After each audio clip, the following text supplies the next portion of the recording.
súper. Eso, bueno, muchas gracias a todos por participar de este primer seminario del Departamento de Física. Hoy para mí es un agrado poder presentarle a nuestro speaker, el doctor Rafael González, académico de la Universidad Mayor, del Centro de Nanotecnología Aplicada. También es miembro del Centro de Nanociencia y Nanotecnología SEDENA. Él es licenciado en Física de la Universidad Católica y doctor en Física también de la misma universidad, y realizó un postdoc en la Universidad de Chile.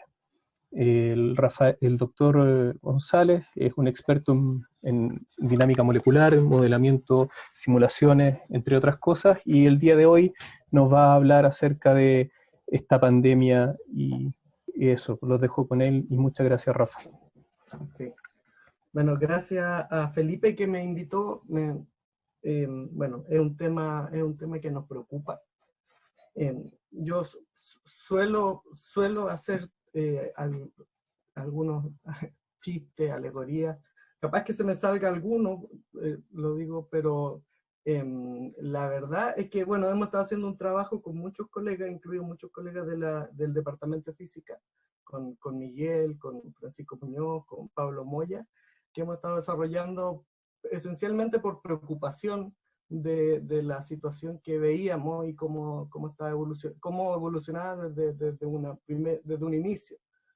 Y esencialmente lo que uno tiene hoy al ver la situación es una cosa muy extraña que a mí no me había tocado experimentar en el tiempo que yo empecé a estudiar física hace el 99, después un doctorado, pregrado, postdoc, ya son años relacionados con hacer investigación, querer tener modelos que den cuenta de la naturaleza, de alguna realidad, y siempre es muy satisfactorio, pero al punto que hemos llegado por estos días no es satisfactorio, no da alegría haber dicho cosas que podían pasar, a lo mejor no tengo esa formación, pero como dijo Felipe, yo trabajo en simulación de dinámica molecular y lo que veo es la evolución de átomos, veo cómo se rompen enlaces, pero esos átomos, esos enlaces no se enferman o no terminan falleciendo. Entonces, que esos modelos sean acertados en general es una alegría muy grande, pero en este caso lo que vemos en Chile, la cantidad de enfermos que hay y la cantidad de fallecimientos y miedo, preocupación, no me alegra. Sí creo que es un trabajo que tenemos que sacarlo en conjunto como sociedad y tenemos que ver, vamos a seguir de esta pandemia, vamos a salir de esto, vamos a salir de la situación en la que estamos y vamos a encontrar una salida, eso está claro. Pero lo que trata esta charla, Chile desafiar la pandemia no parece una buena idea, es como lo que uno pensó o lo que pensamos en su momento conversando por ejemplo, con Pablo Moya o con Francisco, en su momento, que fueron discusiones de si era acertado lo que escuchábamos, sobre todo cuando se declaró estado de catástrofe en Chile, que la autoridad, el gobierno declaraba que Chile estaba preparado para el peor escenario, y el peor escenario era 100.000 enfermos al tiempo, 15.000 de estos hospitalizados y 8.000 en camas críticas, producto del COVID-19. Hoy tenemos lo que se llaman como activos, que sea lo que sea, sería como el equivalente a enfermos al tiempo, son 20.000, es un quinto de eso. De los 8.000 enfermos UCI que se decía que se podía atender al tiempo, hoy tenemos 800 deben ser enfermos COVID-19 y mucha más población que está enferma la gente no se deja de enfermar, no deja de tener otros problemas más allá que ha bajado la atención de otras enfermedades. Y bueno, hablaba también de los ventiladores, hablaba como de 4.000, 5.000 personas en ventilación, en algún tipo de ventilación, y no sé, deben haber unas 500 personas ahora con ventilación producto del COVID-19. Entonces, la conversación que teníamos, la discusión es que, oye, pero si en España, en Italia, en Holanda, no sé, en otros países que iban delante de nosotros, esos números eran siderales. y entonces, ¿cómo era posible que nosotros cómo podíamos estar tan seguros de eso? Y nuestro trabajo no empezó como meternos a la epidemiología, como algunos creen, o ver lo que nos metimos a discernir es que con nuestras capacidades, con nuestra costumbre en ver gráficos, números, ver si estos números tenían sentido, ¿sí? Entonces, una pequeña propaganda, bueno, son como 22 transparencias, y se me olvidó ponerle el número, pero en general a mí me gusta que le pongan, y siempre le digo a los estudiantes, pónganle, y no le puse. ¿Ya?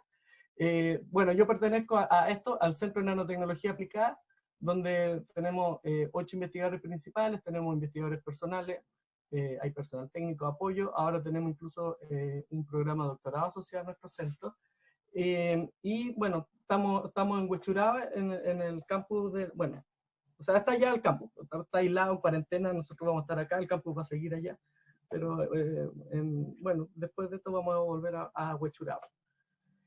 Eso, pues, como decía Felipe, yo soy físico, me doctoré en la Universidad Católica el 2011, fue mi tutor, fue don Miguel Kiwi, del departamento de física de la Universidad de Chile ahora.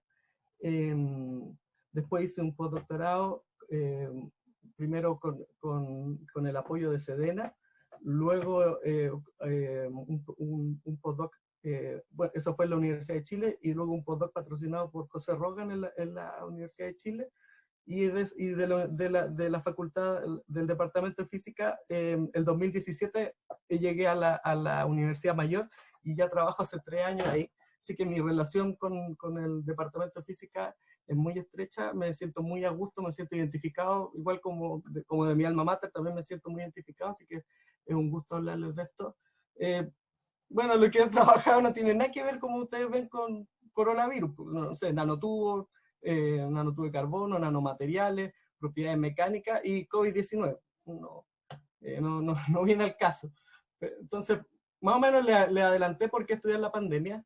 Es un tema de interés público y hay que ser cuidadoso, y sobre todo esto que está acá, que es competencias. ¿Qué competencias tenemos quienes estemos desarrollando algún tipo de trabajo para no ser un problema más en esta emergencia?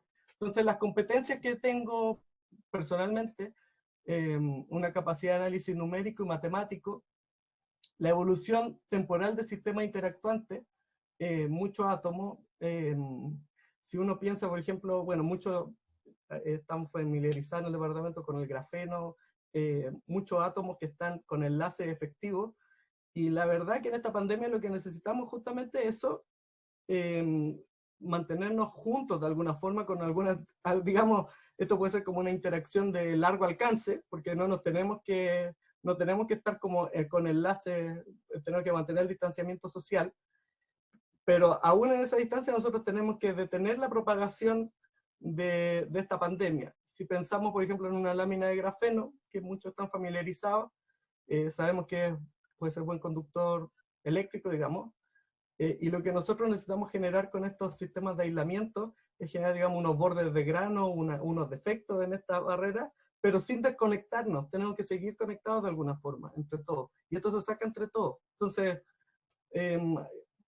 bueno, uno puede, como en todo, uno siempre le puede buscar por dónde uno está relacionado, pero siento que sigue teniendo sentido, y como les digo, el problema que me pasa a mí con los átomos, que yo no estaba acostumbrado a que mis átomos se me enfermaran. La comprensión y la dimensión del crecimiento exponencial, yo creo que esto es algo que se le ha hecho difícil a la autoridad en muchos lugares, y esto del crecimiento exponencial, que para muchos científicos es algo que lo podemos entender, no sé, los colegas en química lo entienden para las reacciones químicas, pues se aparecen reglas de Renio muchas veces. Físicos también lo vemos en termodinámica muchas veces. Estamos acostumbrados a esto de la exponencial, se nos aparece en muchos lugares. Entonces, aunque llevamos 4 o 5 meses dibujando estas figuras logarítmicas, todavía parece que las autoridades de los países no entienden qué significa que algo se te duplique en pocos días, y la dimensión que eso tiene. Y entonces, en el caso, por ejemplo, de los ventiladores, Y claro, compramos y llegan 100 más, 100 ventiladores más, con todas las dificultades que tiene, y eso es una alegría tremenda para el personal de salud, porque tienen más opciones para ayudar a la gente.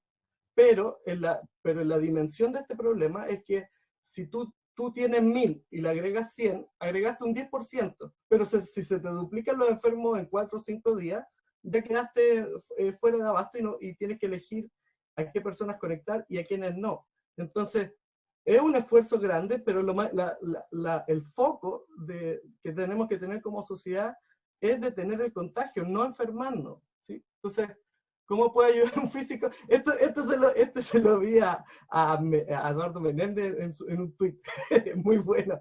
¿Cómo puede ayudar un físico en la pandemia? Es lavándose las manos y con distanciamiento social. Pero sí, o sea, bueno, No fue bueno, idea. aprovecho de... Lo ¿Ah? retuiteé. Sí, no, estuvo bueno. Estuvo bueno. Es que sabes que también es algo que a lo mejor podemos conversar, pero es muy importante que aprendamos también a hacer como, o sea, lo digo como físicos, que los físicos tenemos, a veces somos medio cachetones y creemos que cualquier problema lo podemos transformar en una esfera, en un cubo o en algo y simplificarlo. Y en eso hay que ser respetuoso porque en esta pandemia es muy importante el interdisciplinario.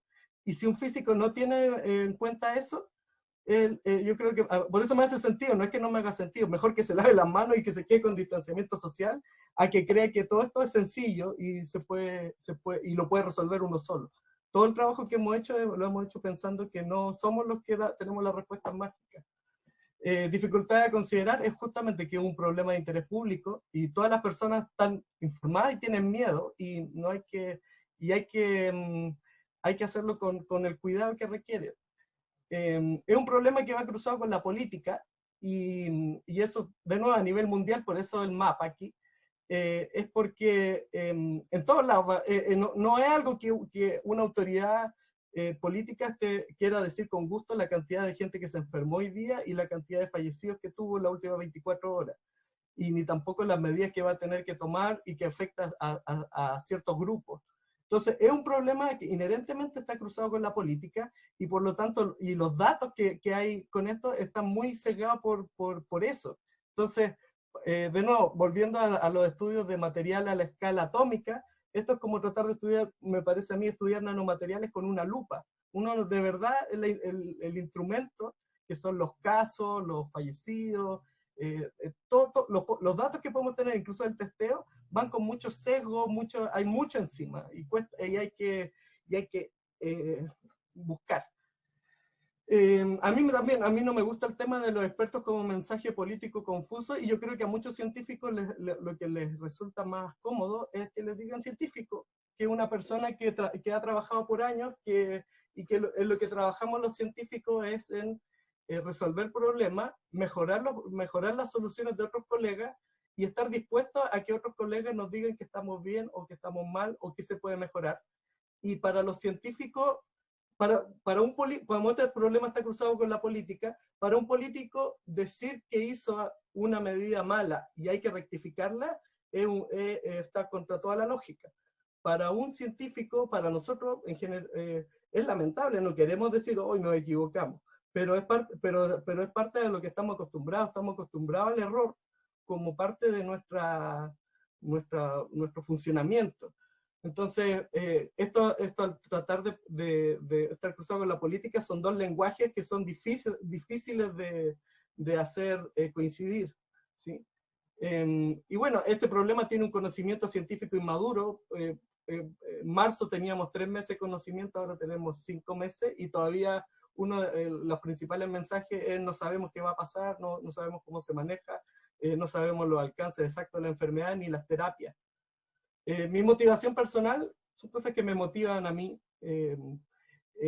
facilitar el análisis de la autoridad y aquellos que toman decisiones, facilitar la discusión pública, dar herramientas, tratar de simplificar un problema que es muy complejo para que las personas podamos debatir sobre ello, pero siempre considerando que simplificar un problema no vuelve al problema simple. Sigue siendo tan complejo la pandemia como esto.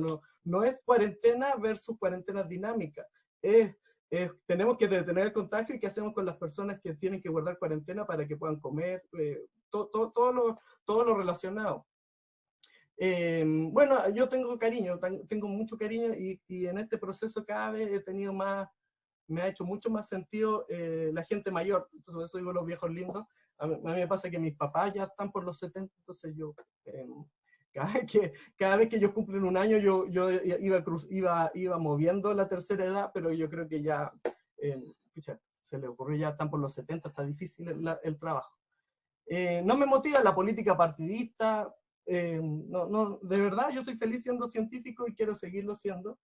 Hay que conversar en otros términos ahora, porque el tema lo requiere, pero yo feliz de quedarme en mi casa paseando al perro, no me interesa la política, me gusta lo que hago.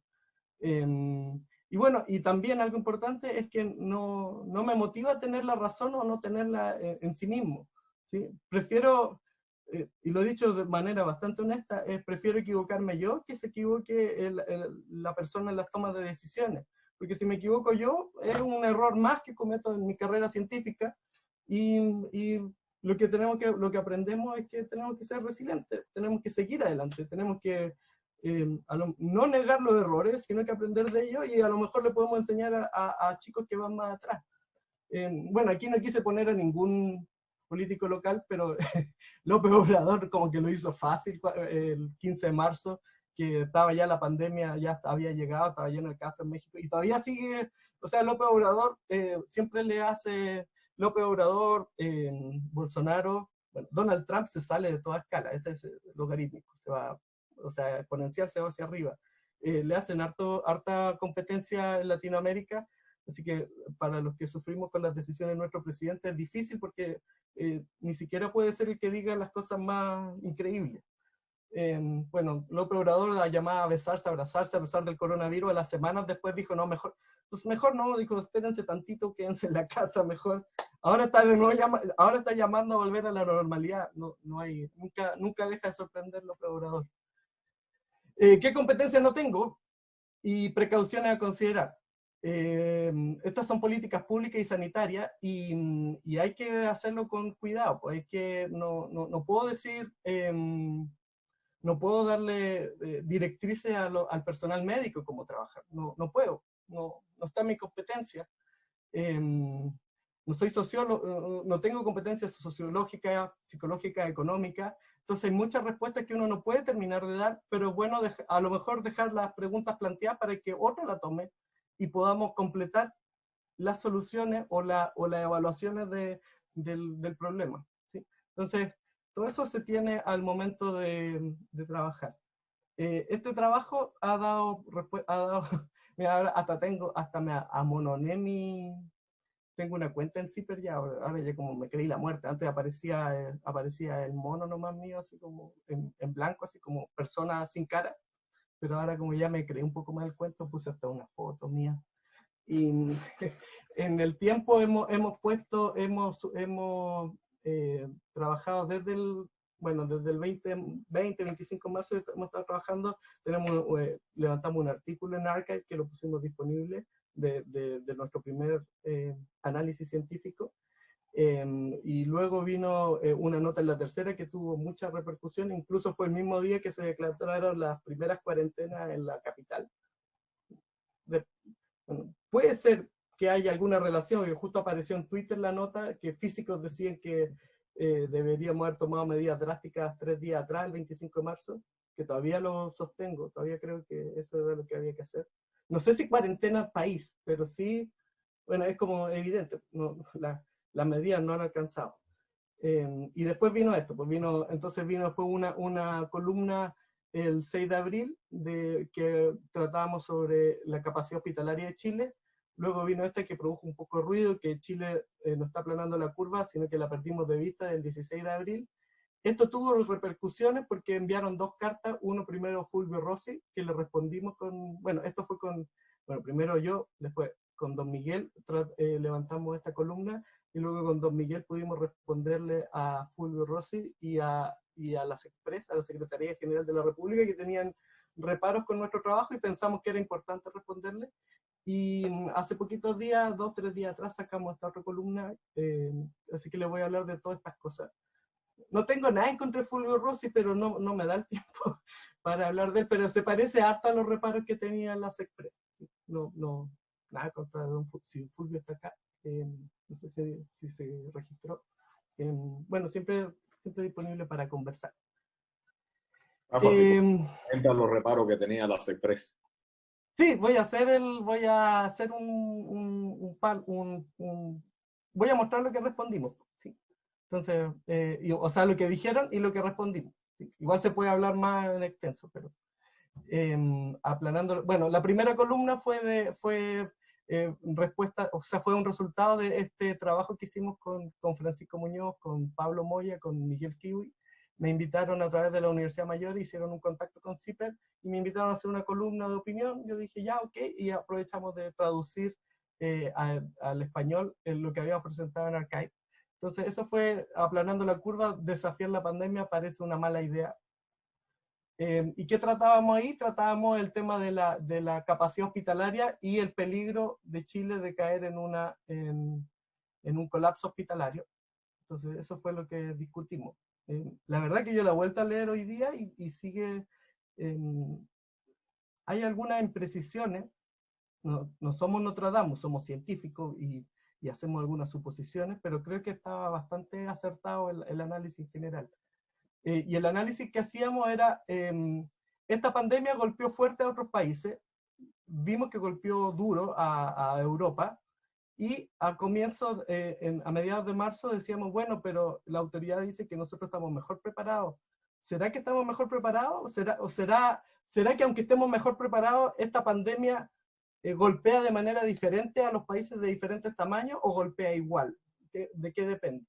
Entonces, lo que hicimos fue analizar la situación hospitalaria antes del 2020, antes de que todos los países hicieran cambios, porque es muy difícil pesquisar cuántas camas aumentaron, cuál fue la transformación de UCI a UTI, pero las camas hospitalarias son un dato oficial que es fácil de encontrar, y las camas UCI también es un dato que en muchos países, salvo en Chile, estaban como datos oficiales en muchas bases de datos. De todas formas, en Chile encontramos algo como reportes del Ministerio de Salud del 2017, y después encontramos algún otro reporte que hablaban de las camas UCI para enfrentar esta epidemia.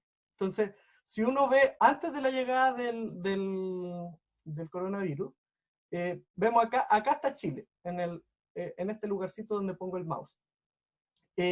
Chile, en términos de cama hospitalaria, por cantidad de habitantes per cápita, estaba bien, estaba mucho mejor que México, estaba a la par de muchos países, en cantidad de camas, estas 38.000 que hablaba el gobierno antes de empezar la pandemia, y en camas críticas, las camas UCI, que ahora toman mucha relevancia, porque además es donde están la gente que además se conecta a ventilación mecánica. Chile tenía como 1.200, que era el equivalente a camas por 100.000 habitantes, mucho mejor que México, estaba muy similar a Holanda, estaba mejor que Suecia, incluso, que ahora está pasando problemas. Y bueno, Estados Unidos súper abusador, Alemania es muy abusador, es como una potencia en Europa, y se nota la respuesta que tuvo, porque ha tenido una desgracia, pero ha podido responder de mejor forma. Entonces, pero lo que veíamos de Chile es que Chile, no sé si tenía una capacidad hospitalaria razonable para la necesidad del país, porque eso se tiene que ver por cantidad de habitantes. Ahora, el problema que tiene la pandemia es el crecimiento exponencial. El crecimiento exponencial es como cuando llega, es una enfermedad que las personas no tienen inmunidad previa. Entonces es como uno la asume que el contagio es rápido, y entonces llega la primera persona contagiada a un pueblo, y eso se pone en contacto con un segundo y se contagia. Ese segundo no se da cuenta hasta 15 días después, y habla con el guardia, y hay otros 2 contagiados, y ya tenemos 4. Esos 4 se disgregan, tenemos 8. Y así sigue avanzando, y eso no depende del tamaño del país. Sí, una vez que tú tienes una cantidad grande, tú tienes en un país de, no sé, pues en un pueblo de 100 personas, cuando tú llegas a 60, eso ya es mucho más de la mitad del pueblo, y te quedan sanos, te queda menos del 50%. Entonces ya te cuesta más contagiarlo. Entonces ahí se ralentiza un poco el contagio. Pero entre 1000 habitantes y 10.000, cuando tú llegas a un 1% de los contagios, no hay mucha diferencia, ¿sí? Entonces, ese es el problema que tiene la pandemia, que a todos los países los golpea, y sobre todo los golpea cuando, lo que estamos viendo ahora, en una ciudad con muchos habitantes, es como detener el contagio mirando el testeo por número de habitantes, es como pensar en tener para apagar un incendio. Entonces, si yo tengo un incendio en mi casa, que es una casa chiquita, lo apago con unos vasos de agua. Y digo que los vasos de agua son más grandes o sea, lo hago con un vaso chopero. Trato de apagar el incendio. Y digo que mi vaso chopero es más grande que el del vecino, que usa unos vasitos chicos, todos piñufos, ¿sí? Pero eso no es suficiente, yo necesito un extintor. Y lo mismo voy a necesitar el mismo tamaño de extintor para apagar un foco en mi casa o en un supermercado gigante. Lo que pasa es que después, cuando el fuego se propaga, el resultado de tener más habitantes es que la desgracia es mayor. Entonces, en un supermercado grande tú necesitas varias compañías de bomberos para terminar de apagarlo, y en una casa pequeña a lo mejor algunas compañías. Pero necesitas el mismo tamaño de extintor al comienzo. Una vez que esto se disgrega, vas a necesitar más testeo porque no vas a saber dónde está el contagio. ¿Sí? Rafa, Entonces, disculpa, ¿sí? Es que Max tenía una pregunta y yo sin querer lo muteé. Sí. Tengo una pregunta sobre la lámina anterior. ¿Ahí? ¿Se sabe o se tiene alguna idea de cuántas camas UCI estaban ocupadas antes de marzo o a mediados de marzo?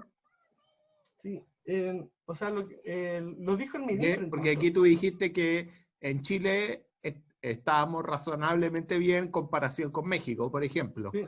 Pero eso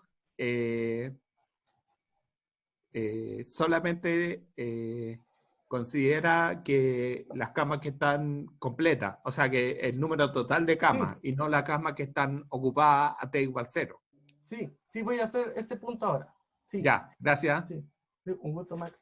No, eso. Entonces, sin pandemia, Chile estaba en esta situación, que podemos evaluar y decir, ya, sí, puede ser, está bien, es adecuado, porque tiene que responder a las enfermedades proporcionales a la población. Luego, cuando les explico esto exponencial, si agarra vuelo, pues, y lo que tenemos para responder, uno para testar los test, y otro son las camas UCI, y eso es donde vamos a poner a los enfermos. Pero si tenemos un crecimiento exponencial que crece en muchas ciudades grandes de manera similar, Chile tiene menos camas UCI que el resto, que España, que Inglaterra, que Francia, mucho menos que Alemania, tiene como un 50avo de lo que tenía China, que es natural, pues un país más grande. Entonces, eso ya parte distinto. Entonces nosotros definimos algo que llamamos índice de carga hospitalaria, que justamente relacionamos lo que pregunta Max, y que no lo puse aquí como tan instructivo, que es, suponemos que un 25% de las camas UCI están disponibles, se podrían ocupar para el COVID-19. Que justamente, o sea, porque no, tú en la normalidad tú no ocupas, tú tienes que tener ocupadas las camas en algo, cuando no hay COVID. Entonces, siguen otras enfermedades, aunque bajen la otra. Lo paradojal es que es más o menos el número.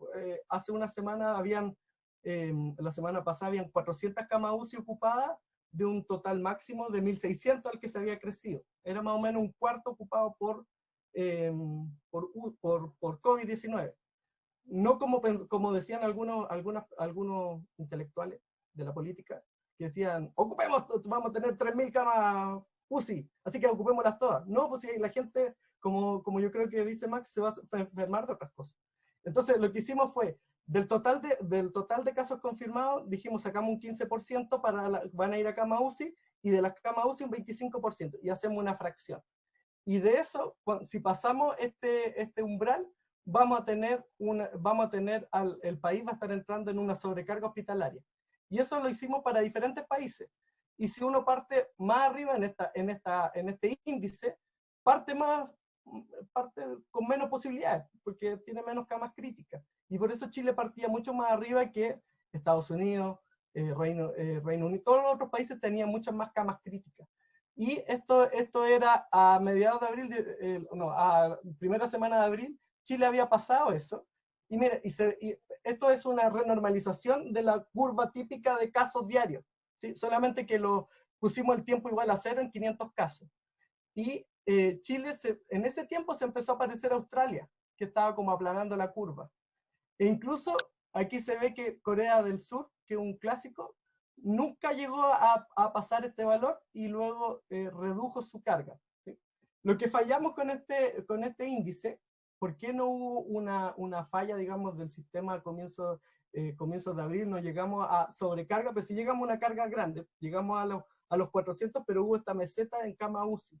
Lo que no consideramos fue la edad de la población cuando iniciaba la pandemia. No lo cruzamos con la edad, porque la diferencia que tuvimos que hemos tenido con España, el Reino Unido, Holanda, Italia, es que estos casi desde el comienzo empezaron con una población mayor enferma, ¿sí? Y eso lo llevó a un colapso mucho más rápido, ¿sí? Entonces, pero lo bueno es que los colegas de la Escuela de Salud Pública ahora están ocupando este índice en su reporte, porque es sencillo dividir, así que da más o menos bien. Lo que vimos en el mismo artículo, lo que insinué en el mismo artículo de CIPER, es que Chile, curiosamente, esto de nuevo es el caso de Australia en rojo, Chile en negro y en verde Holanda. Curiosamente, Chile en ese tiempo se había empezado a parecer a Australia, pero lo curioso es que Chile hacía 1/5 de los test que hacía Australia. Entonces eso estaba raro. Y Holanda siguió esta tendencia al alza, pero ellos hacían la misma cantidad de test que Chile. Acá yo coloco que tienen los tres países más o menos la misma cantidad de habitantes. Chile y Holanda tenían más o menos la misma cantidad de camas críticas antes del 2020, Australia como el doble, pero la diferencia de Holanda con Chile es que Holanda, además tenía la misma cantidad de test, reconocían que tenían pocos test, y ellos privilegiaban a las personas mayores y al personal de salud desde el comienzo. Entonces detectaron a muchos adultos mayores enfermos. Entonces eso fue aumentando, tenía una mayor positividad, ocupaban los pocos test, bien, asumían que tenían poco. Después de eso saqué esto con Miguel Kiwi, Chile no está aplanando la curva, la perdimos de vista, y lo que indicábamos básicamente es que Chile tenía bajo testeo. Fue bien bonito porque a los pocos días la Universidad de Chile no nos avisó, lo publicó en su página web, lo subió a Twitter y fue como, ¡oh, la gloria! Así como que me sentí súper identificado porque fue como un respaldo del trabajo, no sé, fue respaldar el trabajo científico que hicimos nosotros y sobre todo considerando a nuestro Premio Nacional de Ciencia, Miguel Kiwi, parte de la Universidad de Chile, así que fue una cosa bonita. Lo que nosotros mostramos acá, y voy a ir apurando un poco para terminar, dime cuántos test haces y te diré cuántos casos nuevos tiene. Lo que mostramos acá era, en esta figura, mostramos que el número de test por día que hacía Chile, versus el número de casos por día que se reportaban hasta el 16 de abril. Y lo que mostramos esto es como hacen los colegas astrónomos, colocar una nube de puntos. Y la nube de puntos, habían un par de casos que están marcados en rojo, que fueron unos días que extrañamente dijeron muchos test de la nada, y una cantidad de test que dieron positivo muy baja. Así que esto lo dejamos fuera. Para ayuda, o sea, lo que mostramos aquí para ayuda para la vista fue hacer una regresión lineal con los últimos 10 puntos de los test. Por eso esto parece estar fuera de la tendencia, que eran datos tempranos. Sino que esto lo hicimos para facilitar un poco la vista y ver que si así hago mayor número de test por día, lo que tengo de vuelta es mayor número de casos. Y justo ese día que íbamos a terminar la columna, eso lo dijo también el subsecretario. Dijo, hoy tenemos, justo ese día fue el día 16 de abril, y justo fue el día que dieron más casos. Y dijo, claro, es obvio porque hicimos más test. Y eso sí, como que si esto hubiera sido un paper científico, nos habría matado el paper, porque era obvia nuestra respuesta. Y lo que nosotros vimos aquí también es cómo variaba la positividad en los días, que se habla bastante. Y en este gráfico de acá, al igual que hice con Chile, dentro de los países que tienen datos disponibles, mostramos que la dispersión de los diferentes casos. Gente también dice, oye, pero tienes que hacer por dividir por población. Bueno, si uno lo divide por población, esto se ve una línea recta igual, y en la mayoría de los países que se van viendo angustiados porque no logran dar respuesta rápida, se ve también como una tendencia recta. Y lo que hicimos fue comparar con, hicimos una comparación de una región que encontramos que tenía un número similar de habitantes que el de Chile. Y eso fue no Nueva York, sino que el estado de Nueva York. Y el estado de Nueva York tiene 19 millones de habitantes, o 19, sí, por ahí. Y Chile tiene los mismos 19. En la ciudad de Nueva York tiene algo así como 8 millones de habitantes, una de las ciudades más grandes, o tal vez sea la más grande de Estados Unidos. Y Santiago tiene otros 8 millones y medio en toda la región metropolitana. Entonces, y partieron, el primer caso en Nueva York se encontró un día antes que en Chile. Así que era como, oh, buenos paralelos. Y a la derecha tenemos el estado de Nueva York como testió. Los puntos que faltan en Chile es porque no están los datos. Ya está, bueno, lo han escuchado esto. Faltan datos y toda la cosa. ¿Para qué vamos a seguir con eso? Pero por eso no están los datos aquí de Chile en los primeros 7 días desde el caso 0. Pero en el estado de Nueva York sí están. Entonces uno en esta gráfica lineal ve que Nueva York y Chile más o menos hicieron la misma cantidad de casos los primeros 14 días, y Nueva York aumentó su cantidad de casos, o sea, su cantidad de testeos diarios como 15 veces. Este es el número, en la columna de la izquierda va el número de test por día. Entonces aquí se ve que Chile seguía siendo unos 1000 súper tiernos, y Nueva York se disparó a 15.000, luego llegaron a 25.000. Chile después lo aumentó a algo así como 4.000 test, y ya, bueno, ustedes esto ya lo han visto, la historia de los test. Y lo que es lógico es Nueva York adelantó los test y pudo seguir lo que ocurrió es lo que se ve acá a la izquierda, que si uno lo ve en un gráfico, esto es logarítmico, o si lo ve en un gráfico lineal, bueno, véanlo como usted quiera, pero desde que Nueva York incrementó el número de test, incrementó de manera apreciable el número de contagios, el número de casos detectados. No le alcanzó tampoco, porque esto también no lograron aumentar el número de test tanto como necesitaban. Y aquí hacemos la comparación de que Chile fue como aplanando la curva de contagios, pero era por falta de testeo. Ahora, algo que se entendió, pudimos haber, no, o sea, lo explicamos, lo dejamos con Don Miguel en una frase explícita, que decíamos que las diferencias entre Nueva York y Chile que vemos en el día de hoy, que era el 15 de abril, son llamativas en número de casos confirmados y en número de enfermos, fallecimientos, pero tal vez se puede explicar por que Chile está en el fin del mundo y Nueva York es el centro del mundo, porque tenemos gran movilidad, mucha gente andando. Entonces, también lo que tratamos de decir es que la comparación es solamente en el testeo. Chile parecido a Nueva York en el testeo no implica que Chile va a comportarse como Nueva York, eso no lo sabemos. Aquí está el caso de Turquía, que fue aumentando el número de test diarios, y aquí yo uní con línea temporalmente todos los puntos, y aquí me da test diario, número de casos diarios. Y aunque fue aumentando el número de test, fue duplicando muy rápidamente, también se le ve lineal, e incluso cuando se demoraron un poco, creció muy rápido. ¿Sí? Esto se ve en varios casos. Bueno, a la SECPRES, a la Secretaría General de la República, no les convencieron nuestro argumento, y bueno, antes escribió Fulvio Rossi, pero lo de Fulvio fue, de verdad, o sea, creemos que no comprendió el texto bien, porque hablaba de Estados Unidos y nosotros hablábamos del estado de Nueva York, como que habían cosas que no venían tan al caso. Pero como la Secretaría General de la República, bueno, tiene la importancia de venir del gobierno, es importante, entonces ellos no estaban de acuerdo con nosotros, y el jefe de división de estudios, don Víctor Martínez, dijo que, bueno, cuando los datos que ellos exponen contradicen las creencias, y refería a lo que nosotros habíamos hecho como una columna científica, como creencia, y ocupó una palabra que se llamaba cherry picking, que yo no la conocía, que era como elegir los datos, así como muy al gusto, eligiendo la cereza al gusto. Y bueno, aquí muestra, estos son los gráficos que uno ha visto, y esto es como el trato político de la emergencia. Es mostrar, mira, Chile hace más test por millón de personas que tal país, en tal momento, cuando tenemos 10.500 contagios.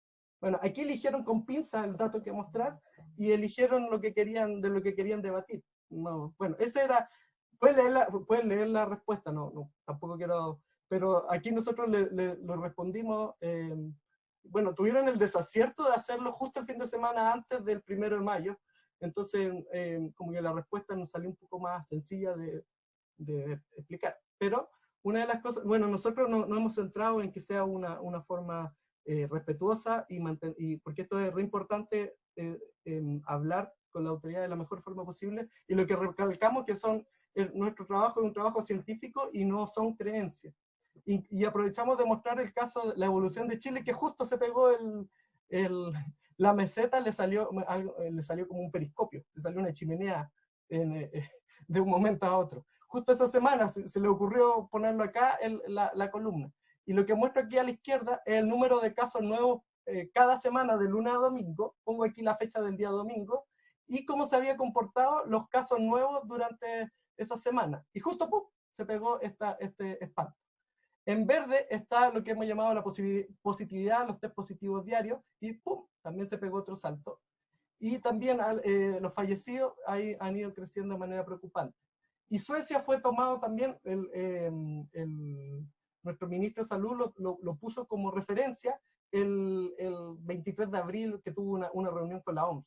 ¿Sí? Y ellos tuvieron una cantidad, bueno, Suecia tiene 10 millones de habitantes, nunca hizo cuarentena, y ellos basaron lo que recalcaba la ministra de Salud de Suecia, era que los ciudadanos de Suecia no necesitaban que la autoridad los vigilara porque confiaban en ellos, y podían podían guardar distanciamiento social sin esto. Hoy o sea, esto no podemos hacer, esto es terrible, porque son una cantidad de fallecidos que tienen, que hoy, el dato de hoy son 3.460 fallecidos, y en las últimas 24 horas reportaron 147 fallecidos.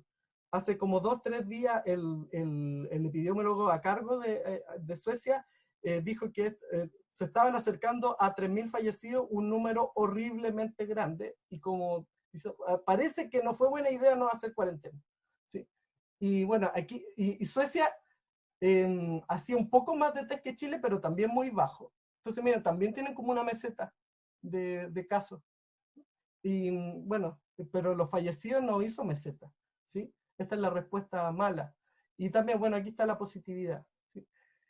Y la última fue una columna que sacamos el día 9 de mayo, y estoy bien contento porque ha sido un trabajo interdisciplinario, en el mejor sentido de la palabra, con Gonzalo Bacigalupe, que yo no nos hemos conocido con distanciamiento social, conversando en esta emergencia, y Gonzalo es psicólogo, tiene doctorado, trabaja en Estados Unidos y trabaja en el control de desastres, y los colegas Cristian Faría y Vicente Sandoval, que los dos trabajan en desastres. Cristian pasó por el departamento de física, Cristian Faría, Vicente trabaja en desastres, y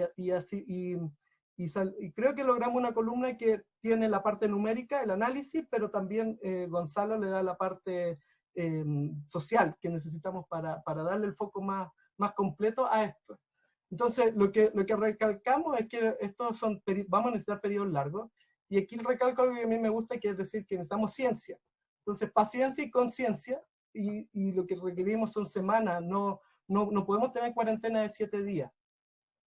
Y aquí mostramos el caso de Santiago, que podríamos decir, hicimos un paralelo y decimos que, no lo dije, pero COVID-19 es la ilusión de que podemos frenar un tren de carga en pocos metros. Eso es lo mismo, pues pensar que podemos tomar medidas y evaluarla algunos días después, y luego decir, hemos erradicado el virus, podemos volver a la vida normal. Y eso no es así. Lo que nosotros proponemos es que la pandemia, las decisiones que se toman en la pandemia son como las decisiones que tiene que tomar el conductor de un tren de carga. El conductor sabe que no puede detener el tren en unos metros, y eso es parte de su oficio. Eso no lo va a cambiar. No podemos cambiar esa ley de la física, cualquier cosa, pero no nos podemos meter con la ley con la inercia. Así que el conductor sabe eso. Si no considera eso, solo puede tener desgracia si cree que va a poder frenarlo como un vehículo. O si tiene cosas inesperadas, no puede frenar, va a haber desgracia aunque quiera frenarlo. Entonces, lo que nosotros decimos es que, y esto también se ha hablado, las personas que son casos confirmados hoy por test y que están reportados por los gobiernos de cada país, son personas que se contagiaron hace unas 3 semanas.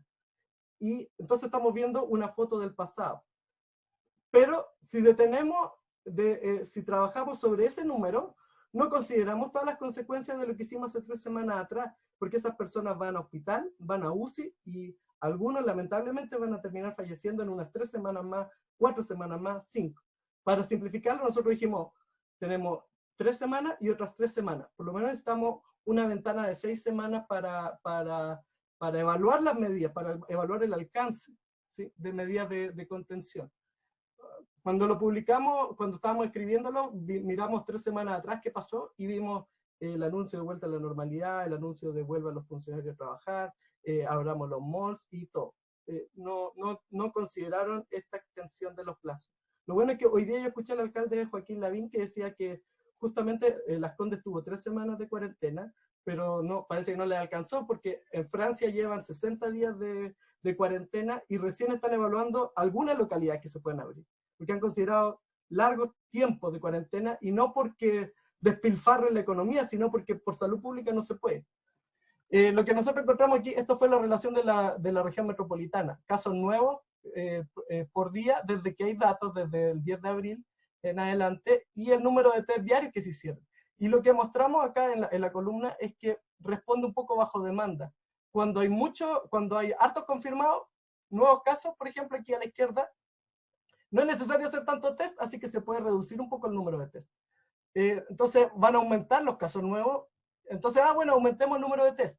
Bajan los números de casos, bueno, podemos reducir el número de test. Y esto lo hicimos con promedio de 3 días para suavizar un poco las curvas. Y aquí se ve lo que nosotros llamamos como un plató de positividad. Y esto después aumentó y se fue a lo que vimos ahí. Y esto es como el resumen del mismo análisis, pero solamente centrándonos en el porcentaje de positividad en Santiago diario, y más o menos siguiendo la lógica, y esto es un esquema, ¿sí? Entonces decimos que hubo una meseta de positividad hasta como el 25-26 de abril, y luego esta positividad se empezó a transformar en otra cosa, y nosotros decimos que se parece más a un volcán. Y eso, bueno, eso hace sentido. Bueno, ahora está como erupcionando, no queremos eso. Pero el mensaje final que uno quiere dar es que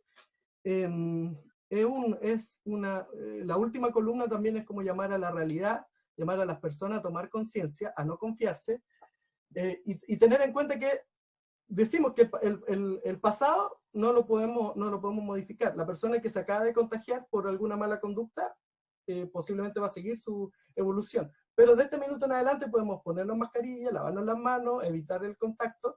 Y no solo eso, sino que también como sociedad tenemos que asegurarnos que las personas que no pueden comer, tengan que comer, que no tengan provisiones, se aprovisionen. Porque eso también lo sabemos las precariedades de Chile. Y sabemos que es un país que tiene comunidades que están alejadas, y hasta ahí yo creo que me cuesta mucho dar recomendaciones, pero por lo menos decir, mira, por ejemplo, Rodrigo Jordán ha estado muy en eso. Los jesuitas han estado con el tema de los migrantes. Es un tema que tenemos que resolver entre todos, porque también lo decía el panel de expertos a fines de marzo, a mediados de marzo, le decía, los test tienen que ser gratis universalmente. Y no porque sea una cosa así como, no sé, media rara, así muy hippie, sino porque las personas que se enferman, sean pobres o ricas, nos afectan a todos. No debe haber ese sesgo al acceso. Y Angela Merkel hizo un discurso hace algunas semanas que me gustó mucho. Le habló al Senado, creo, de Alemania, y decía, nada más que la vida y la salud de las personas están en juego. Y es acerca de cohesión y solidaridad en nuestra sociedad y en Europa. Y yo también lo pienso en América, no es el versus Argentina, el versus qué tanto mejor lo hago que Uruguay, qué tanto, no debemos pavonear, tenemos que ver cómo colaborar como región, ¿sí? Eso es lo que les podía decir. Pues me alargué 50 minutos, pero gracias. Muchas gracias, Rafael. Una muy buena charla, muy claro. Ahora abrimos la sesión para preguntas. ¿Alguien que quiera hacer alguna consulta? O comentario, porque a veces esto da para Sí. comentarios. Mercedes López, tienes la mano levantada, si quieres puedes hablar directamente. Mercedes, ¿me escuchas? Sí, sí, te escucho. Bueno, primero, muchas gracias por recibí el link. Mi nombre es Mercedes López, yo soy académica de la Facultad de Medicina. Primero agradecer la presentación, hay aportes que son súper relevantes. Yo ya había leído todas las columnas, así que muchas gracias por las dos. Me parece que las dos fueron un aporte a la discusión. Quisiera solamente decir un par de cosas. Primero, fíjate que hay otro número que hay que mirar con mucha detención y que tiene que ver con los test. El primero es la positividad de los test. Nosotros sabemos que independientemente del número de test que se hagan, la positividad de ellos es un indicador para nosotros desde el punto de vista de salud pública de cuánto virus circula y por lo tanto de qué tan controlado o no está la enfermedad. Obviamente las tasas de ayer, no he visto todavía las tasas de hoy, pero si las de ayer en la región metropolitana eran de un 21,6%, o sea, del total de test que se hicieron, 21,6% era positivo. Para considerar que una pandemia de esta naturaleza está teniendo algún control, el porcentaje que uno debería esperar no debería superar el 2 al 3%. Así que eso está dando cuenta más rato puedo enviarte yo en la positividad del día de hoy, que debe ser muchísimo más. No, si le hemos seguido, sí. Ese es un número para nosotros, por lo menos desde el punto de vista de la salud pública, importante. La segunda cosa que es relevante, yo creo, para tomar en cuenta en cuanto a los test, es quién está haciendo los test. Hasta antes de la elevación que se dio en la última semana del número de test, el porcentaje que se tenía era más o menos que del total de test que se realizaban, el 40% se realizaba en la atención privada de salud. Eso quiere decir que tiene un costo para las personas y ese número lo tenemos que mirar en relación a qué población es la que está a cargo del sistema privado versus lo público. Eso es 80-20, o sea, 80% de la población, un poquito más, está a cargo del sistema público y un 20%, un poquito menos, está a cargo del sistema privado. Por lo tanto, que un 40%... Hay una columna de CIPER, creo que era de CIPER, Interferencia, hace poco metió las patas ayer o anteayer, pero que también, creo que era Interferencia, también hablaban de eso, que es súper relevante. Sí. Eso es súper relevante porque además, fíjate tú que, o sea, ahí ya introduce un sesgo al muestreo, especialmente yo creo que era importante al principio.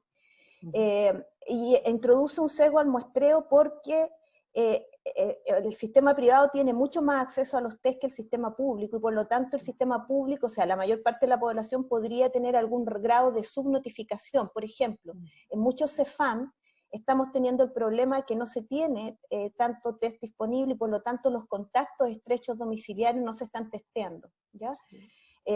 Y no sabemos, obviamente, como dice Ignacio acá, sabemos o sea, no tenemos información así estricta de cómo se distribuyen los casos territoriales, el número de test territorialmente, debido a que se hace mucho en el sistema privado de salud. Sí. Y lo otro que yo quería hablar es sobre los fallecidos. Introducir una alarma ahí, porque primero, el virus, y tú tenías toda la razón, ingresa por una zona muy restringida de Chile. Es decir, tuvimos un espacio temporal en el cual nosotros pudimos haber tomado medidas muchísimo más estrictas y haber tenido un control mayor de la infección, porque entraron y sabemos por dónde entraron. Mira, sí, incluso te complemento con este último. Ya, por favor. Por si acaso, ¿viste? Así entró, esa es la distribución de la población el 18 de marzo. Bueno, ahí, a ver, los más viejos son los azules, ¿sí? Era muy chiquitita la población mayor el 18 de marzo y logramos enfermar a los abuelos. Exactamente. Entonces ingresa por un corredor muy estrecho y se distribuye lentamente en la población. Y por lo tanto ahí teníamos una ventana de oportunidad para haber parado esto. Eso no se quiso entender. Y porque además, la mortalidad también hay que mirarla con harto ojo. Hoy día yo estaba escuchando que estaban todos muy contentos por la baja mortalidad. Yo llamo a tener una precaución ahí primero porque ingresó por los sectores más ricos de la población, que tienen características biológicas y sociales que hacen que esta enfermedad sea menos grave. Es decir, tienen características de, no tienen síndrome metabólico, o sea, la mayor parte no es obeso, ni hipertenso, ni diabético, tienen otras patologías propias de Europa, o sea, se comportan un poco más como los países más desarrollados. Y además tienen muy poco hacinamiento, y el hacinamiento tiene que ver con la carga del virus. Así que yo llamaría a tener ahí una precaución sobre la mortalidad chilena. Va a haber mucho paño que cortar, me parece a mí, por la mortalidad chilena, debido además a que las muertes en domicilio no se están testeando con test. Así que te voy a complementar algo con eso, así como lo que no se vio hoy, ¿sí? Porque es algo que estamos preparando de esto mismo, pero sería bueno conversar después, ¿sí? Esto complementa lo que tú estás diciendo. Mira. Mira. O sea, lo que tú dices es muy importante porque tú hablas de los spam, hablas de cómo se toma y tú tienes el conocimiento en terreno. Lo que uno hace es el conocimiento del ñoño buscando datos, ¿sí? Pero es todo complementario. Entonces, el tema de los fallecidos tiene varias patitas. Una es de que, a ver si lo encuentro aquí, esto es, no se vio hoy, no lo verán hoy, ¿sí? Cosas en las que estoy trabajando, a ver si lo tengo acá. Ahí, mira. Esto sí que es alarmante y mucho. Esto es el porcentaje de los positivos, incluso sin discutir de lo bien o lo mal que se hace, porque se hace bastante mal, incluido que ni siquiera está focalizado el testeo hacia los mayores y hacia el personal de salud. Ni siquiera estamos protegiendo a nuestros soldados cuando hablan de guerra y no defienden al personal de salud, ya es una cosa de loco. Pero ya hice la comparación con casi todos los países de la OECD, y Chile es el país que tiene el porcentaje más bajo de adultos mayores de 60 años positivos. ¿Y eso qué quiere decir? Que estamos testeando a los que llegan y cómo lleguen. Claro. Exactamente. ¿Sí? Y no se está focalizando en los adultos mayores. Y entonces, este 14,9 hace que nuestra positividad sea del 1%, porque tenemos un 85% de jóvenes que el 85% de los mayores de 60 son los que han fallecido en Chile. ¿Sí? Claro, y te voy a decir una otra cosa más. Tampoco está concentrado el testeo en las poblaciones más pobres con alto nivel de hacinamiento. Lo que sabemos es que la enfermedad más grave no solamente se da en más viejos y en personas que tienen esto que nosotros llamamos síndrome metabólico, sino que también en las poblaciones que tienen que el virus ingresa, muchas partículas virales ingresan a la vez, que es lo que nosotros llamamos carga viral o carga viral de aspiración. Los médicos, el personal de salud está muy expuesto a tener enfermedad grave porque potencialmente está expuesto a mucha carga viral. Bueno, en las poblaciones pobres de Santiago, particularmente en la surponiente y en la zona norte, que concentra la población migrante, hay tasas de hacinamiento que son extraordinariamente altas. Y por lo tanto la carga viral que está esa gente aspirando es muchísima, y uno podría prever que lo que se nos viene, y ya lo estamos viendo, es que la enfermedad adquiera características mucho más graves. Hay muchos médicos que están reportando en las redes nuestras de que los enfermos están durando más en pabellón, se requiere pronarlos, cuando uno habla de pronación significa que el paciente crítico es puesto de guatita para ayudarlo a que el pulmón se oxigene mejor. Eso es un paciente muy grave. Entonces la duración de los pacientes en las camas, en los ventiladores, la necesidad de pronación y la gravedad pareciera estar aumentando, pero de nuevo, no tenemos la posibilidad de poder ratificar lo que decimos porque no tenemos datos. Los datos lo obtenemos a través de las redes o lo poco que se nos da a través de las sociedades de médicas. Eso nomás quería sí, por eso pues también hacer como no sé, yo hago el mea culpa, no sé, los físicos a veces o los otros, hay mucho, o sea, que tenemos que tener más cuidado pues, en todos lados para poder trabajar juntos, de no pensar que uno sabe todo. Pues a mí he hablado con mucha gente de salud y me ha ayudado a entender cosas, o gente de ciencias sociales. Bueno, al revés, Rafael, no sabes lo mucho que nos han ayudado los datos también a nosotros, que ustedes nos pueden dar, porque las impresiones que uno tiene al lado de la cama del enfermo Que ustedes están con el enfermo, pues yo estoy aquí en mi computador frente a los datos, entonces yo le puedo dedicar 12 horas a mirar los datos, y te lo puedo contar, y tú me vas a decir, oye, no, pero no consideraste esto, ya, arreglo eso, y esto es lo que necesitamos, mientras el personal de salud está salvando vidas, nosotros podemos estar metiéndole cabeza, pero con respeto. Es que, ¿sabes lo que pasa? Se trata de una conversación que es súper útil para nosotros también, porque las sensaciones que nosotros tenemos, las necesidades que tenemos, están en un espacio muy reducido. Cuando vemos los datos que ustedes nos pueden mostrar, nos damos cuenta que esta como percepción que tenemos es correcta, ¿me entiendes? Y eso nos ayuda obviamente muchísimo. Así que no, nada más que agradecer a todas las personas de datos que han estado trabajando, a ustedes, a la gente del DSC. Muchas gracias además por sacarlo para afuera. Eso. Sí, gracias. Muchas gracias, Mercedes. Muchas gracias, Rafael. La discusión está muy interesante. Ignacio Pérez, habías escrito una pregunta. No sé si quieres... Sí, está muy buena la intervención de Mercedes, pues, está súper buena extenderse. Gracias, Mercedes. Yo en general hablo harto, así que tienen que pararme nomás, porque soy muy buena hablar. Sigamos hablando mejor.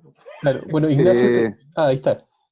Sí, me disculpen que no ponga la cámara porque ando con el celular y mi casa está hecha un desastre. Pero lo que quería comentarles es que les agradezco mucho, digamos, la información, porque esto realmente es muy importante. Y quería recalcar algo un poco distinto. Yo me dedico a la economía, me dedico en realidad a historia económica. Y lo que me interesa a mí es que en este tipo de pata, aquí la parte económica también es importante, porque también el problema que tenemos es que las decisiones de las autoridades se han tomado también tomando en consideración eso. Y lo que tenemos es un doble invierno. Tenemos una suerte de invierno nuclear, que está considerando una parte de esto es la pandemia y otra parte es la pandemia de desempleo. Y eso es masivo. Entonces, si es que no tenemos una actuación del gobierno que permita que la gente esté en cuarentena, porque por ejemplo en Puente Alto o en comunas pobres la gente no puede estar en cuarentena, tiene que salir a trabajar igual. O sea, el tema, mientras no tengamos un sistema de seguridad social que entregue un ingreso a los hogares, no vamos a poder estar en cuarentena. O sea, podemos hacer muchos datos, podemos hacer importar muchos ventiladores, pero no va a servir de nada. Ese es el problema de fondo. Yo creo que también hay una cosa que hay que hacer pendiente con la gente de Economía, con la gente del Ministerio de Hacienda, no solamente con la gente del Ministerio de Salud. Yo creo que eso es fundamental. Solamente eso, no quisiera prolongarme más, porque no soy experto tampoco en salud. Así que no quisiera... O sea, ¿te puedo preguntar de vuelta? A lo mejor tú sabes. O sea, no sé, a mí me da la impresión que, o sea, lo que hizo Nueva Zelanda es brutal, y de hacer una campaña de cohesión todos juntos. No sabemos si terminó en verdad aplanando la curva, pero aparentemente lo logró en algunas semanas. Y yo me imagino que tener un trabajo concentrado en 6 semanas de cerrar el país, o no sé, tener medidas muy drásticas, a tener una cosa como por ejemplo Inglaterra, que ya lleva 2 meses y todavía está viendo si puede o no empezar a salir. Es como, los neozelandeses se tiraron encima a parar la pandemia, y ahora tienen luz económica. Entonces, es como algo que también le plantearon como los científicos, yo creo también economistas en Inglaterra, que le dijeron a Boris Johnson cuando hablaban de no, vamos a seguir, oiga, le sale económicamente mejor testear masivamente que esta locura. A lo mejor Sí, y efectivamente en eso, a ver si se ve algo el video ahí o no. Efectivamente en eso tienes razón, porque lo que yo creo acá es que cualquier lockdown, en fondo lo que hizo China en Wuhan, que cerró 60 millones de habitantes, ¿no? De un día para otro. O sea, fue una cosa brutal, digamos. Se cerró 60 millones de habitantes y puso milicos en la salida y nadie podía entrar y salir de ahí. Es una cosa terrible.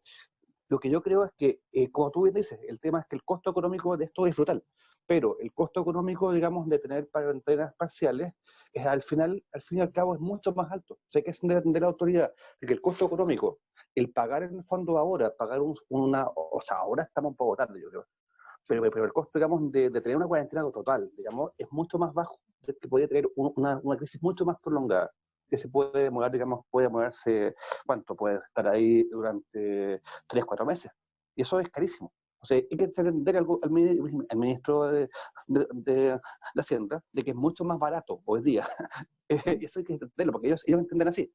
Hay que entenderle que es más barato hoy día hacer un puente para las familias y entregar un bono que sea razonable para que la cuarentena sea efectiva, a tener que andarse cagando con la cuelga de las patas y que tengamos después una crisis que dure en fondo 6 meses más. Gracias. Sí, muchas gracias. Max. Sí, primero que todo, muchas gracias a Rafael por su trabajo y a la intervención de los dos colegas anteriores, porque es bastante clarificante.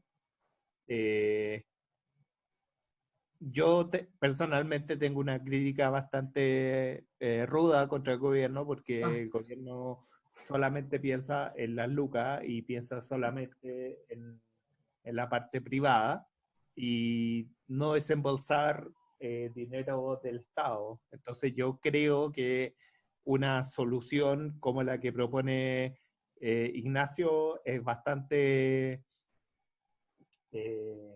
inocente, por decirlo así, o sea que nunca la van a tomar.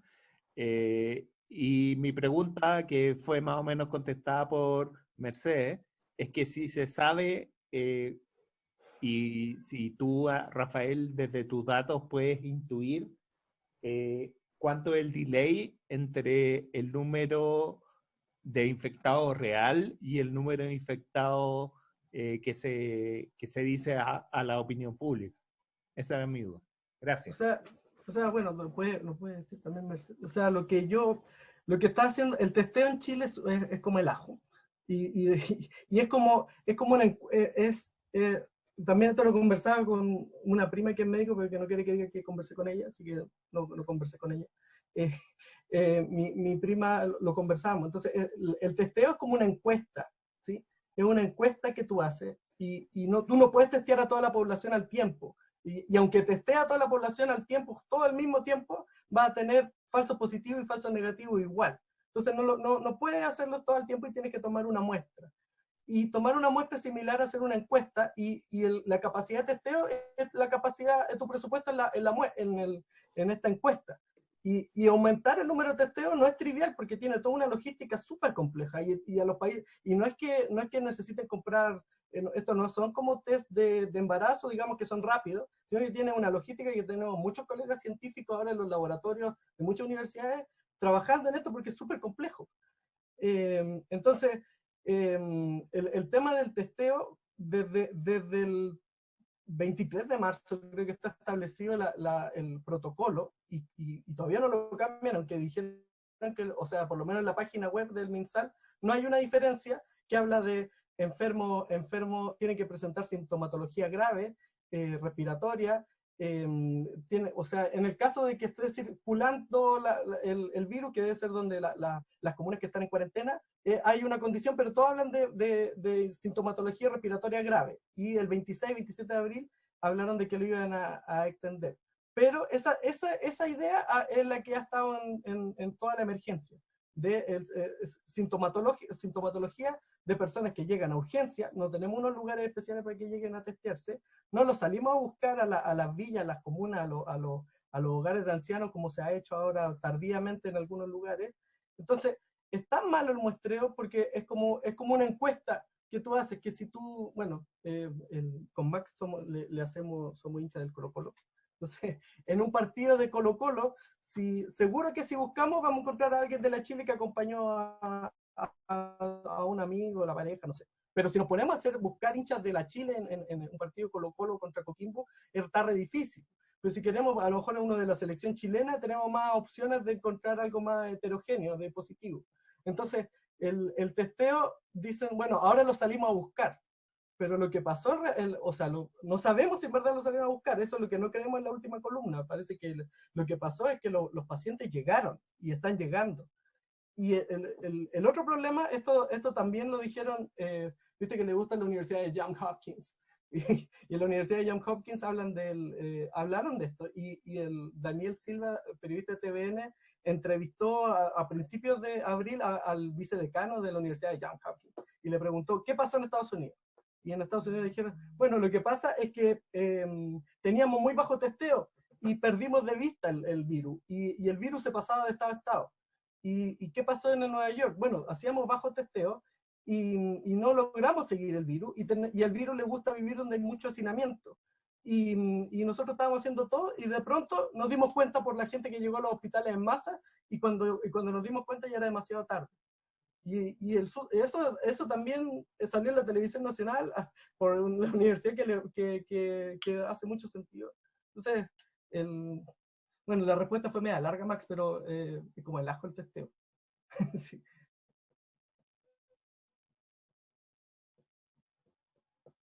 Disculpe, Mercedes. No. Sí, solamente complementar lo que estaba diciendo Rafael. A ver, en general hay que entender cómo fluye esto, para que se entienda el dato que se recibe. Mira, en el sistema privado, efectivamente, bueno, hasta hace alguna semana atrás la demora era nada. Hoy día es muy larga porque ya no hay reactivo. Pero si uno piensa en el sistema público, que es como lo más permanente, mira, cuando un paciente llega a un consultorio, el médico que lo recibe lo define como caso sospechoso. Sí, eso, Una vez que el caso sospechoso existe, se le hace el test. El test tiene que salir del consultorio e ir al laboratorio de referencia. En el laboratorio de referencia se tiene que hacer el PCR, que si se hace inmediatamente demora unas 4 o 5 horas. Y una vez que el PCR sale, se tiene que informar en una cosa que se manda un formulario al consultorio, y el consultorio, el encargado del consultorio, es el que realmente, ahí recién lo notifica, en una cosa que se llama el ENO, que son un formulario de enfermedades de notificación obligatoria. Una vez que eso pasa, eso llega recién a la Seremi y al EpiVigila. Entonces, si ustedes se fijan, en ese trayecto, en general, pasan 4 días. Y por el sistema que se generó en Chile, ese sujeto que es un caso sospechoso de corona, no se le da licencia y no se hace cuarentena. ¿Se fijan? Lo mandó a los hospitales. Y de hecho, al principio el sistema estaba enfocado en los hospitales, que era aún peor, porque Chile tiene la gracia que tiene un sistema de consultorios que cubre todo el territorio nacional. Entonces, desde un comienzo, esto debió haberse hecho a partir de la atención primaria de salud y no en los hospitales. Entonces, sí, hay un retardo. O sea, los números que tenemos no son los números de ayer. O sea, los casos nuevos de todos los días no son los casos de ayer. Por lo menos tienen un retraso de 4 días.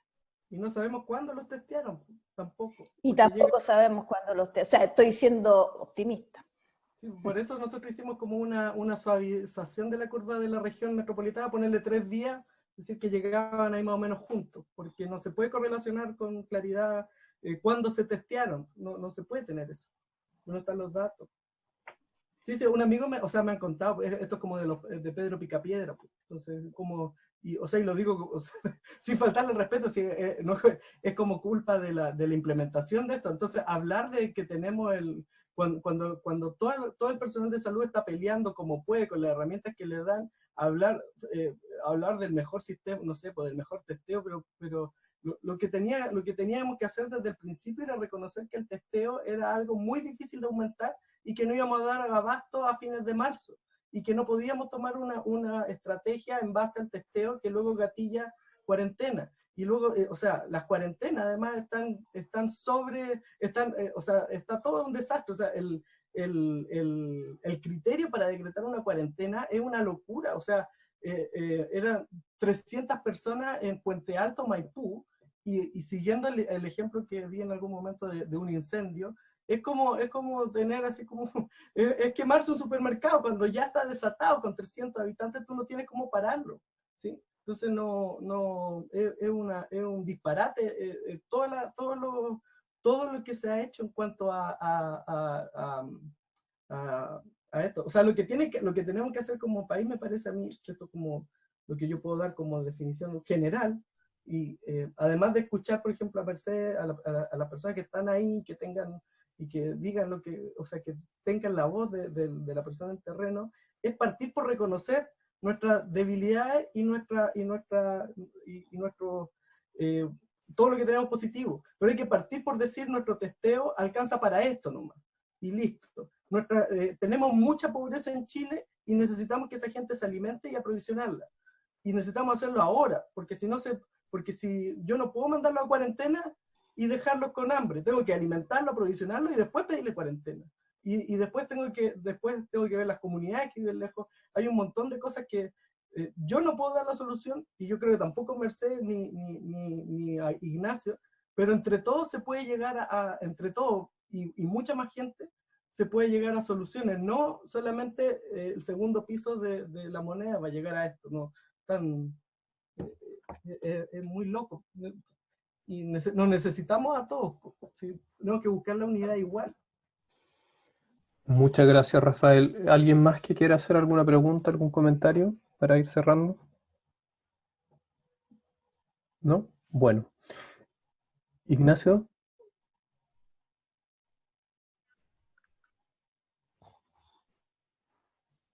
Sí, solo una pregunta breve.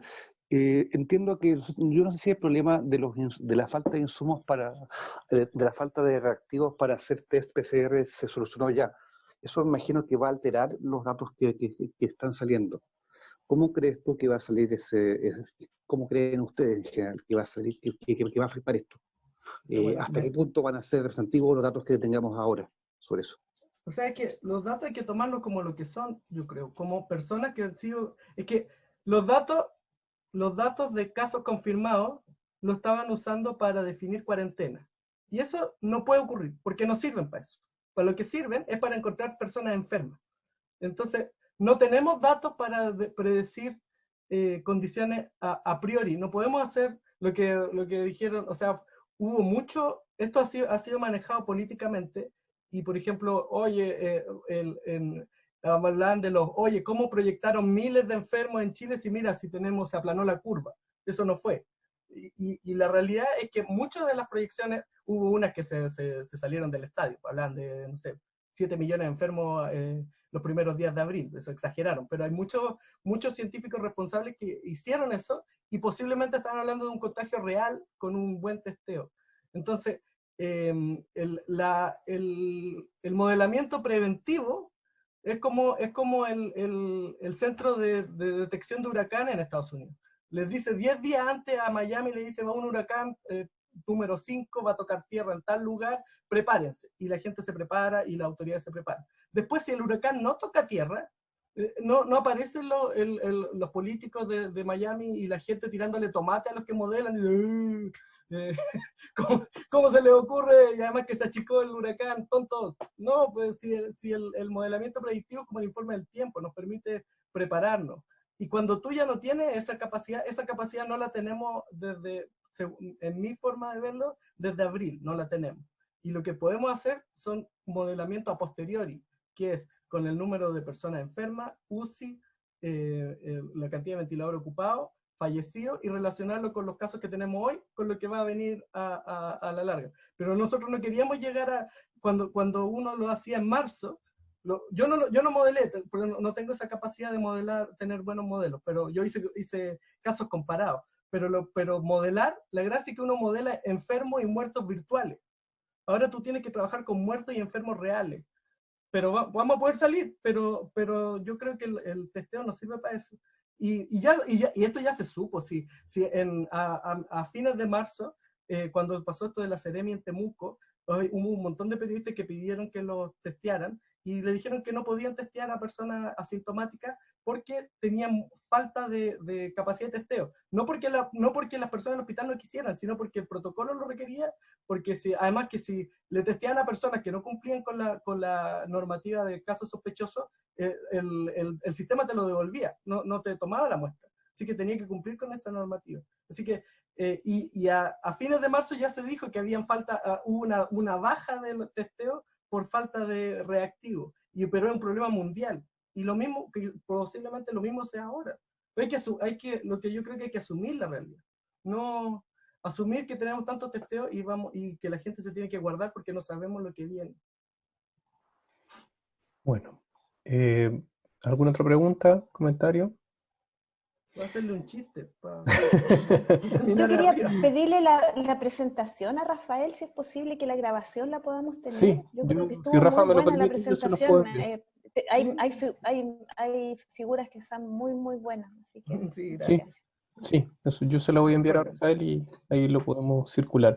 Nuevamente, Rafael, muchísimas gracias, una excelente charla, muchas gracias por la claridad, gracias a Mercedes, a Ignacio, a todos los que aportaron, y eso, pues, le estaremos avisando. Agradecerle a Miguel Kiwi, a Pablo Miguel, Boya, a exactamente. Francisco Muñoz, que del Departamento de Física con el que trabajamos. Bueno, está Cristian Farías, que pasó por allá, Vicente Sandoval y Gonzalo Basigalupe, que hemos estado trabajando juntos. No los puse en los créditos, pero agradecimiento infinito, que esto es lo más, es lo positivo que se saca de esto, es trabajar en comunidad. Exacto, eso. Bueno, muchas gracias a todos, que tengan buena tarde, adiós. Gracias.